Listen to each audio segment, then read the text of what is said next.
Hit TV అభిమాన ప్రేక్షకులకు స్వాగతం. నేను మీ నాగేంద్ర కుమార్. చాలా బ్రహ్మాండమైన హాట్ టాపిక్ ఇప్పుడు మార్కెట్లో సోషల్ మీడియాలో ఎక్కడ చూసినా దీని గురించే చర్చ విపరీతంగా వాడి వేడిగా జరుగుతుంది.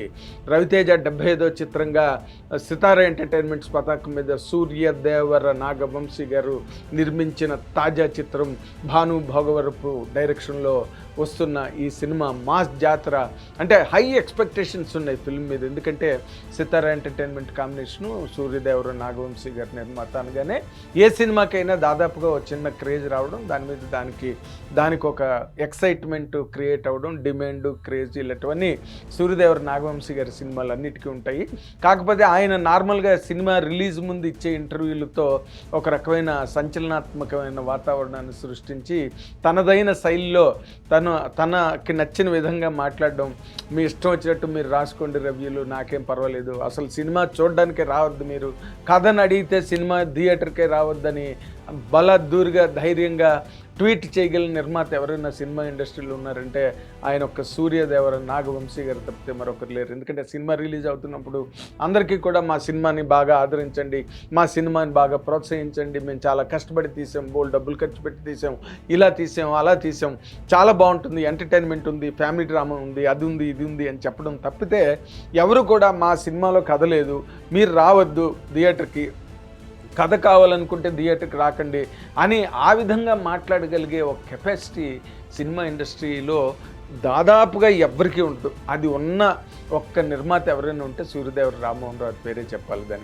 దానికి చాలా తెగింపు కావాలి, దానికి చాలా చొరవ కావాలి, దానికి చాలా ధైర్యం కావాలి, విశ్వాసం కావాలి, ఇన్ని కావాలి దానికి.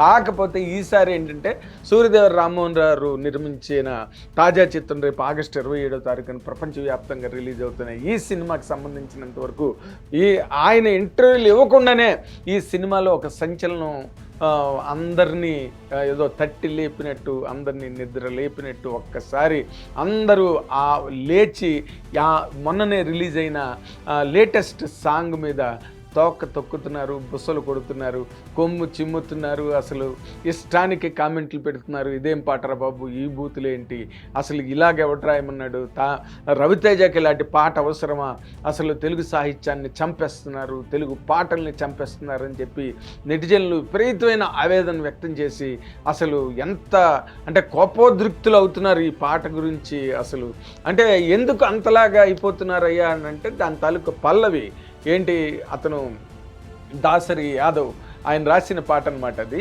నీ అమ్మ నీ ఓలే ఓలే అని స్టార్ట్ అయ్యి నీ అమ్మ నీ అక్క నీ ఆలి అని చెప్పి నీ కాళ్ళు వాళ్ళందరి కాళ్ళు పట్టుకుంటానని ఏదో ఒక రకమైన జానపదం మోడల్లో రాయడానికి అతను ట్రై చేశాడు. అండ్ డైరెక్టర్ భాను భోగవరపు తను దగ్గరుండి రాయించుకున్నట్టుగా కనిపిస్తున్నది ఆ పాట. ఎందుకంటే బీమ్స్ చేశాడు. బీమ్స్ ఇప్పుడు మంచి టాప్లో ఉన్నాడు, మామూలుగా లేడు. మొన్న సంక్రాంతికి వస్తున్న సినిమా దగ్గర నుంచి ఇప్పుడు తాజాగా మా విశ్వంబర్లో కూడా చిరంజీవి గారి సినిమాకి ఆయన ప్రత్యేకంగా ఒక సాంగ్ చేయడం కోసం అని ఆయన్ని రిక్వెస్ట్ చేసి ఒక పాట చేయించారు. అది ఈ రోజున బీమ్స్కి ఉండే రేంజ్ సినిమా ఇండస్ట్రీలో చాలా బాగా చేస్తాడు మంచి పాటలు. బ్రహ్మాండమైన ఆర్కెస్ట్రైజేషన్ కానీ, ఆ స్కేల్స్ కానీ, లేకపోతే ఆ ట్యూనింగ్, కంపోజిషన్స్ అవన్నీ కూడా చాలా బాగుంటాయి. తను బాగా పాడతాడు. పైగా ఈ పాట కూడా తనే పాడాడు. అండ్ ఈ పాట ఏంటంటే దానిలో బూత్ ఉన్నది.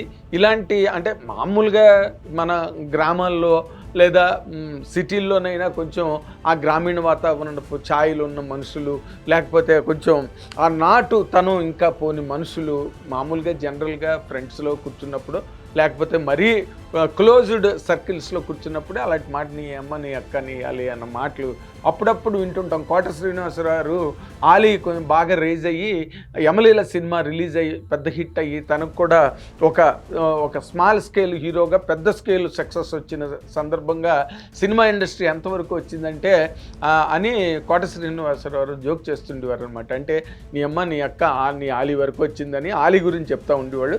దాన్ని ఎంజాయ్ చేసిన వాళ్ళు ఎంజాయ్ చేసేవారు, కానీ మళ్ళీ కోటగారి మీద కూడా అందరూ విరుచుకుపడేవారు. ఏంటి ఆ పిచ్చి పేలప్పన, నువ్వు ఇష్టం వచ్చినట్టు మాట్లాడుతున్నావు, ఇష్టం వచ్చినట్టు చెప్తున్నావు అంటే ఆయన కామ్గా ఊరుకునేవాడు. అదేదో ఒక కామెడీ అట్మాస్ఫియర్లో కొట్టుకుపోతుండేది. బట్ ఆ మాట మాత్రం ఏదైనప్పటికీ కూడా కొంచెం అంత sociably it is not that acceptable మాట కాదు అది. నీ అమ్మ నీ అక్క నీ యాలి అని ఎవరిని ఒక తిట్లు ఒక రకమైన చెప్పాను కదా ఇందాక, ఆ గ్రామీణ నాటుతనం ఎవరున్నారు, లేకపోతే సిటీల్లో పెరిగిన వాళ్ళకు కూడా ఆ విలేజెస్ రూట్స్ ఏవైతే ఉన్నాయో ఆ నాటుతనం ఆ ముదరతనం ఉన్న వాళ్ళు ఆ మాట అంటుంటారు అని నెటిజన్లు గొడవ చేస్తున్నారు. కానీ అంతకన్నా మొదట్లో దాగుడు మూతల సినిమాలో ఎన్టీ రామారావు బి సరోజ్ గారు యాక్ట్ చేసిన సినిమాలో ఓ పాట ఉంది, ఆ పెద్ద హిట్, ఘంటసాల గారు సుశీల్ గారు పాడారు ఆ పాట.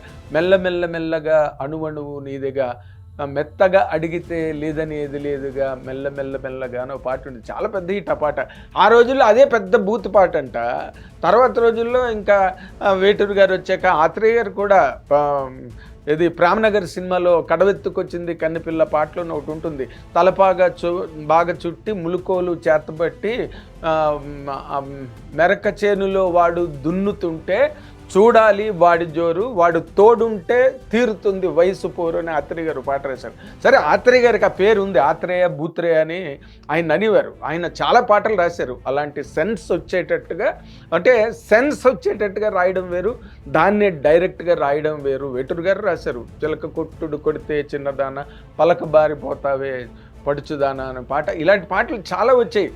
మంచం ఎక్కి పేన పంచాంగం అని చెప్పి వేటూరు గారి పదప్రయోగాలు అని నేను వేటూరు గారిని అడిగితే వేటూరు గారు అన్నారు, మేము రాసింది లేదు, అప్పటి నుంచే ఉన్నాయి అప్పడాల కర్రలు పచ్చడి బద్దలు ఇవన్నీ అప్పటి నుంచి ఏనాటి నుంచి ఉన్న పాటలే, మేము కొత్తగా మేము రాస్తున్నవేం కాదు. సరే, ఇంకా ఆయన పాటతోనే అడవి రాముడు దుమ్ము లేపేసింది ఆరేసుకోబోయి పారేసుకున్న పాట, అవన్నీ ఒక కైండ్ ఆఫ్ సెన్స్ వచ్చేటట్టుగా ఉండేవి. చాలామంది రాశారు, కాకపోతే శాస్త్రి గారు ఎప్పుడు రాయలేదు, ఆత్రేయ గారు ఎక్కువ రాశారు, వేటూరు గారు తర్వాత దాన్ని క్యారీ చేశారు. కానీ అలాంటి పాటలు వాతావరణం ఆ సెన్స్ వచ్చేటట్టుగా ఆ ఫీల్ వచ్చేటట్టుగా రాసేవారు. ఇందా తీసుకో ఇప్పుడే సొంతం చేసుకునే పాట సుశీల్ గారు లాంటి ఒక గొప్ప క్లాసిక్ సింగర్ పాడిన పాట అది. ఆ విజయలలిత గారికి భలే మనగాళ్ళు ఉన్నదేలున ఆ సినిమా ఎస్పి కోదండపాణి గారి మ్యూజిక్ బ్రహ్మాండంగా ఉంటుంది. కానీ ఆ పాట రాసింది ఆరుద్ర గారు మళ్ళీ, అంటే మాస్ సాంగ్ రాయడం కోసం ట్రై చేసి ఆ పాటలన్నీ మాస్ పాటల గురించి పడ్డ బాధలు రచయితలందరూ కూడా. అండ్ తర్వాత రోజుల్లో ఎన్ని సినిమాలు, కత్తుల రత్తయిలో పాట ఉంటుంది, రంగారావు డైలాగ్ ఉంటుంది, ఎత్తు అని అనగానే ఎల్లరీశ్వర్ గారి సాంగ్ స్టార్ట్ అవుతుంది, ఎత్తమంటావా నన్ను ఎత్తుకుంటావా నీ గుండెల్లో నీ గుబులవుతుందో రత్తయ్య అనో పాట. ఎల్లరీశ్వర్ గారు కొంచెం ఆవిడ ఎలా పాడినా కూడా ఆ సెక్సీ టోను లేకపోతే ఆ ఫీల్ ఉండేటట్టుగా మాస్ ఫీల్ ఉంటుండగా ఆవిడ పాడేవారు. ఆ పాటలన్నీ కూడా ఎల్లరీశ్వర్ గారు పాడిన పాటలన్నీ ఇట్టు. కానీ ఈ పాటకు వచ్చేసరికి ఏమైందంటే డైరెక్ట్ అనమాట, ఇంకా అంటే దీనిలో ఇంకా మిక్స్ లేదు, సోడాలు వాటర్లు ఏం మిక్స్ లేదు దీనిలో, డైరెక్ట్ అనమాట, ఆన్ రాక్స్. అలాంటి అయితే ఇప్పుడు ఈ నెటిజన్లు ఎంత నెత్తిమొత్తుకున్నా లేకపోతే ఏదో చదువుకున్న వాళ్ళు విద్యావంతులు మేధావులు అనుకున్న వాళ్ళు సినిమా అన్నది ఎక్కడికో దూరంగా వెళ్ళిపోయింది. పైగా టైటిలే మాస్ జాతర, రవితేజ సినిమాలన్నీ మాస్ జాతరలే. ఎందుకంటే ఆయన మాస్ హీరోగా ఎదిగాడు, మాస్ మహారాజ్ అని పేరు తెచ్చుకున్నాడు. సరే, ఈ రోజున ఈ మధ్య రోజుల్లో ధమాకా సినిమా తర్వాత రవితేజకి కరెక్ట్ సినిమా పడలేదు గట్టిగా. ఈ మధ్య ఆ ఈగులు అవి కొన్ని సినిమాలు అన్నీ పోయినాయి రవితేజ, అవి ఎక్స్పెక్టెడ్ ఫిల్మ్స్, టైగర్ నాగేశ్వరరావు అన్నీ ఆడలేదు సరిగ్గా. కాబట్టి ఈ రోజున అందరూ కూడా రవితేజ సినిమాలు ఆడాలి, ఆడకపోతే మాస్ సినిమా అనేది బతకడం కష్టం. రవితేజ ఇప్పుడు అంటే సెకండ్ ఆర్డర్లో చిరంజీవి గారు వాళ్ళందరూ తర్వాత తీసుకుంటే కనుక మాస్ మహారాజ్గా రవితేజ సినిమాలు ఎప్పుడు ఒక యాంగిల్లో ఆడుతుండాలి. ఆ సినిమాలు ఆడకపోతే కనుక మాస్ సినిమా అన్నదే చచ్చిపోతుంది అన్నమాట ఆ మిడిల్ ఆర్డర్లో. కాబట్టి ఆయన సినిమా ఆడాలని అందరూ కోరుకుంటారు. ఆడించాలన్న తాపత్రయం ఉన్న దానితోనే ఈ భాను భోగవరపు అనే డైరెక్టర్ ఏం చేశాడంటే ఈ పాటతో మొట్టమొదట ఓపెనింగ్ బ్యాట్స్మెన్ లాగా వచ్చింది ఈ పాట దుమ్ము లేపేసింది. ఈ పాట రవితేజను శ్రీలీల ఎలా డ్యాన్స్ చేస్తుంది, రవితేజ ఎలాంటి డ్యాన్స్ నెంబర్స్ ఎలా ఉంటాయి రవితేజ అన్నీ మనకు తెలిసినవే. కాబట్టి ఈ సినిమాని ఒక బూత్ పాటగా చూడడానికి అవకాశం లేని వాతావరణం సినిమాకి వచ్చేసింది. ఎందుకంటే అన్ని దారుణాలు మనం యూట్యూబ్లో చూస్తున్నామో, లేకపోతే నార్త్లో వెబ్ సిరీస్లో వచ్చే బూతులు, ఆ kind of obscene content, absurd content, టోటల్గా అంత దారుణమైన కంటెంట్ మళ్ళీ మనకు రీల్స్లోని యూట్యూబ్ బిట్లలోని వాటిలన్నింటిలో కూడా వచ్చేస్తున్నాయి ఈ మధ్య. అంటే వాటి పాపులారిటీ కోసం, ప్రచారం కోసం వాటిని వదిలేస్తున్నారు.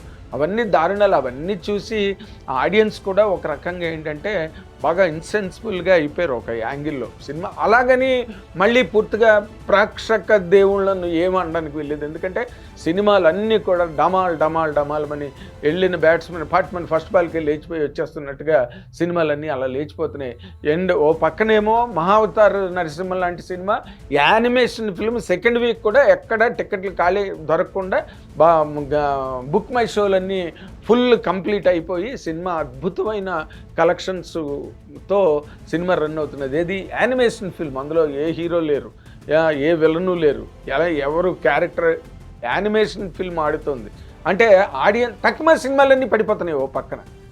ఇలాంటి వాతావరణం ఓ పక్కన నడుస్తున్న టైంలో ఈ రకంగా వాళ్ళు ఒక మాస్ని గెయిన్ చేయాలి, మాస్ని అట్రాక్ట్ చేయాలని ఇలాంటి పాట చేయడం మాత్రం ఒక రకంగా డెస్పరేట్ అటెంప్టే. బట్ మరి ఇంకా అంతకన్నా తావులేదు, అంతకన్నా మార్గం లేదు అన్నట్టుగా తయారైంది. ఇంకా అంతకన్నా ఏం రాయాలి? ఇప్పుడు ఆ వేటూరులు, ఆత్రేయులు ఎవరు లేరు వాటిని సెన్స్లో వచ్చేటట్టుగా రాయడానికి.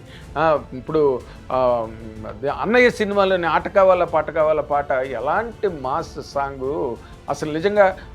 దానిలో అమ్మాయిని హీరోయిన్ని కూడా ఐటమ్ సాంగ్ చేయడానికి వచ్చినప్పుడు సిమ్రాన్ని చాలా వాలప్చోస్గా తీశారు. చాలా ఇరోటిక్గా ఉంటుంది ఆ పాటలో సిమ్రాన్.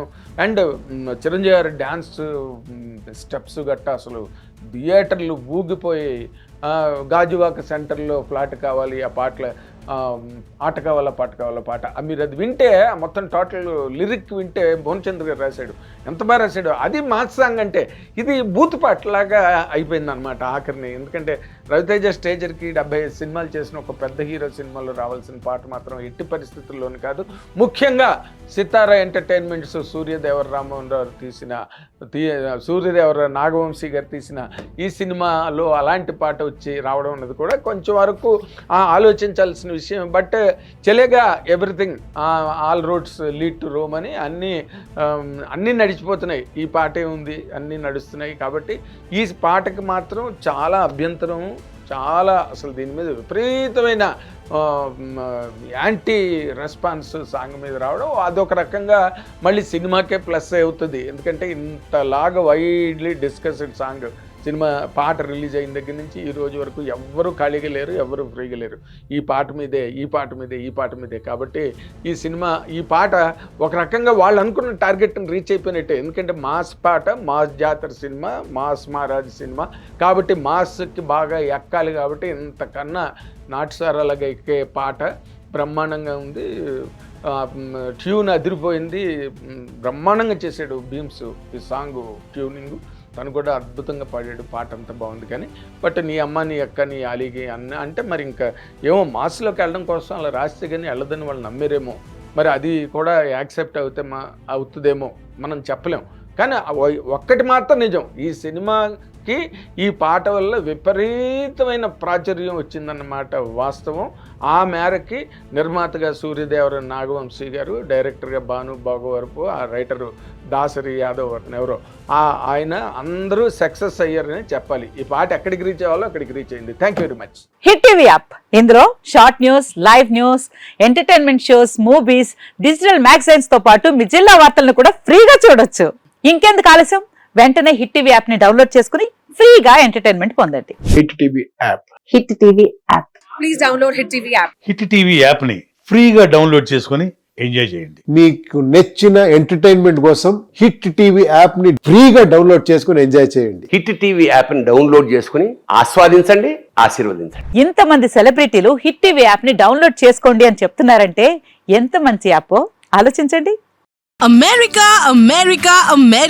అమెరికాలో చదవాలనుకునే వాళ్ళకి విశ్వసనీయమైన పేరు మన శౌర్య కన్సల్టెన్సీ. UK లో 1 year masters, UK లో 1 year masters, 2 years work permit up to 5 years visa. Contact Saurya Consultancy. Contact 89851 89851.